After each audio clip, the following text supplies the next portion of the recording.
ഈ അച്ചാറൊന്ന് കടിച്ചോക്ക്. എല്ലോണ്ട് വേണമെങ്കിൽ പിടിച്ചോ. സാധാരണ പുറത്തുനിന്ന് നമ്മൾ വാങ്ങുമ്പോ നിറച്ച് വിനീഗർ അടിക്കും. അതിൽ ഒരു വിനീഗറും ഇല്ല. വേറെ ഒന്നും വേണ്ടട്ടോ കറി. ഞങ്ങൾ അച്ചാർ മാത്രം കൂട്ടിയിട്ടാ മാമി എനിക്ക് മാമു തരണം. ഇത് എണ്ണ മാങ്ങ. മാമിക്കുള്ള മാമു.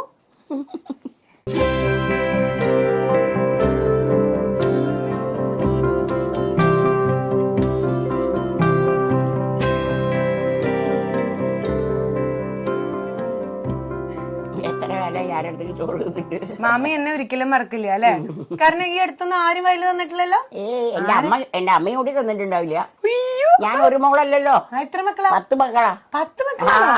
ദൈവമേ, അങ്ങനെ മാമിയുടെ പേരക്കുട്ടി ആവേണ്ട ഞാൻ ഇപ്പൊ മാമിയുടെ അമ്മയായി മാറി. അതെ, അപ്പോഴൊക്കെ അമ്മമാർക്ക് നമ്മളെ തലജീവി തരാനോ ചോറ് തരാനോ ഒന്നും നേരം ഉണ്ടാവില്ല. മറ്റേ കുട്ടികളെ നോക്കണ്ടേ. സന്തോഷായോ മാമിക്ക്? വളരെ സന്തോഷം. എന്നെ മറക്കില്ലല്ലോ അപ്പൊ? മറക്കില്ല.